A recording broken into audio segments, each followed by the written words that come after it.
She was the ice queen of Wall Street, a billionaire CEO who could stare down a hostile takeover without blinking. But when her 3-month-old son wouldn't stop screaming on a packed first-class flight, the world's most powerful woman was reduced to tears by the judgment of strangers. She thought she was drowning in her own inadequacy until a man from economy class crossed the aisle and changed the course of her life forever. Part 1. The Armor of the Ice Queen. The autumn sun dipped below the horizon, bathing the airport in a deceptive gold.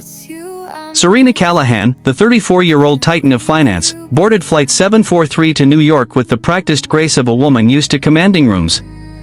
In her arms, wrapped in a blanket that cost more than most people's cars, was 3-month-old Henry. Serena had built a Fortune 500 company before she was 30, earning the moniker the Ice Queen. She wore her success like armor, a necessary shield after Henry's father vanished the moment he heard the word pregnant. Settling into seat 2A, she clutched a briefcase containing 18 months of negotiation work. To Serena, vulnerability was a luxury she simply could not afford. Meanwhile, in the crowded rows of economy, Nathan Corbin helped his 7-year-old daughter, Astrid, buckle her seatbelt. Nathan was a man built from quiet strength and scarred hands, a former firefighter who had saved dozens of strangers but couldn't save his own wife from a warehouse fire 3 years ago. He lived for Astrid, working as a freelance engineer to fund her piano lessons and keep her mother's memory alive through stories and mismatched socks. As the plane climbed into the night, the peaceful orchestrated luxury of first class was shattered. Henry woke up, and his first cry was like a stone through glass. Serena's nervous system flooded with panic. She tried every trick, the bottle, the pacifier, the bouncing, but the infant's cries only escalated into a raw, red-faced scream.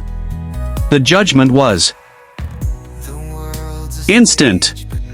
A woman in pearls whispered about standards, and a venture capitalist pressed his call button to demand Serena be moved to the back. Humiliation burned in Serena's chest. She had negotiated billion-dollar mergers, but she couldn't quiet her own son. Rehook, as the insults from the first-class passengers grew louder, Serena felt her walls crumbling. She was a billionaire at the top of the world, yet she had never felt more alone. She didn't realize that in the back of the plane, a man who had faced real fire was unbuckling his seatbelt, ready to walk into the one place he wasn't invited. Nathan Corbin heard the cries from seat 23C and recognized the pitch of a baby who wasn't just hungry, but overstimulated and sensing his mother's terror. "Daddy, that baby sounds sad," Astrid whispered. Nathan nodded, remembering the nights he'd held Astrid after her mother passed.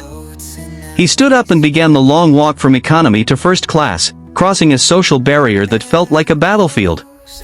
The scene in the front cabin was toxic. Serena was on the verge of a total breakdown, her hands shaking as the elite passengers circled her with disapproval.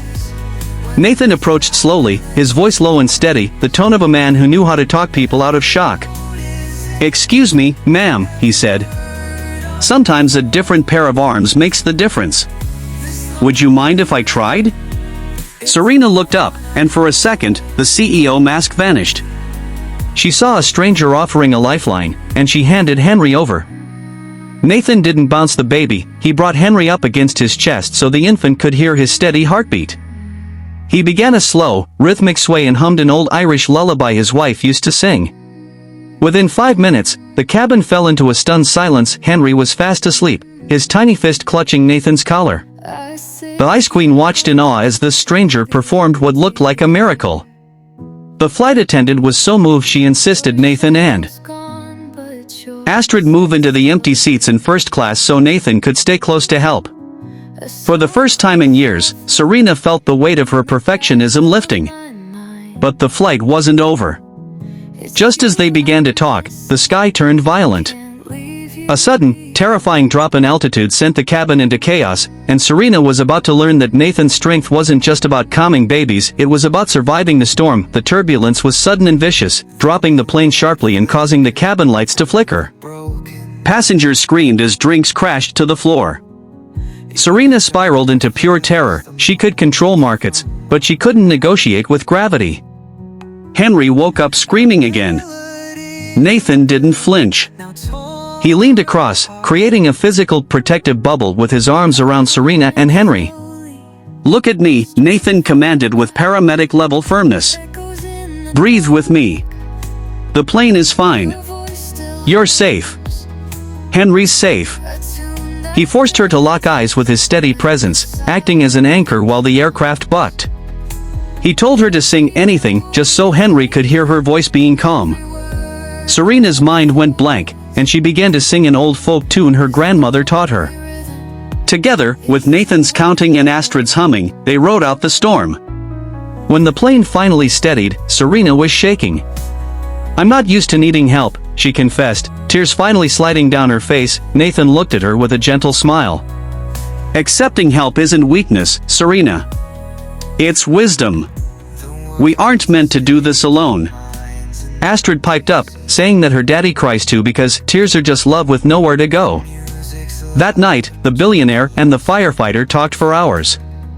She spoke of the loneliness at the top. He spoke of the beauty found in mismatched socks and small moments. As the plane touched down in New York, the Ice Queen realized she didn't want the connection to end. She offered them a ride in her town car, but she didn't know that walking into Nathan's modest apartment in Queens would be the final step in shattering the walls around her heart. Serena found herself in Nathan's small, lived-in apartment, drinking the good cocoa with tiny marshmallows while Astrid showed her drawings of dragons. The walls were covered in photos of a family that had survived loss and chosen to keep loving anyway. It was the opposite of her cold penthouse, and yet, it felt more like home than anywhere she had ever been. When Astrid invited her to a school science fair because Nathan had to work, Serena didn't hesitate. She cleared her boardroom schedule to serve cookies and watch a 7-year-old explain skyscrapers. Over the next year, the rigid boundaries of Serena's life dissolved. She realized she didn't have to choose between being a great CEO and a present mother. Nathan showed her that partnership wasn't about someone else being perfect. It was about someone showing up when the nanny was sick and the spaghetti needed cooking. In a small ceremony in Central Park, the Ice Queen finally melted as she and Nathan exchanged vows. She didn't read a presentation, she spoke from a heart that was no longer afraid to be vulnerable. 3 years later, they were back on a plane, but this time they weren't strangers. They were a family of 5, including a new daughter named Claire. When they saw another young mother struggling with a crying baby across the aisle, Serena didn't look away. She and Nathan stood up together. "We've got this," she told the frightened woman. Serena had learned the ultimate truth. Success isn't measured by the height of your building or the zeros in your bank account. It is measured by the people who hold your hand during the turbulence. Healing begins the moment you stop trying to do it all alone and realize that your weakness is actually the doorway for someone else's strength to enter. Life is messy, chaotic, and often loud, but when you share the burden, the journey doesn't just get easier. It gets better. So much better. Don't be afraid to let your walls down. The very thing you're trying to hide might be the bridge that leads you to the family you've been praying for. Moonlight flickers through the broken glass. Each shard reflects the moments from our past. A melody we built, now torn.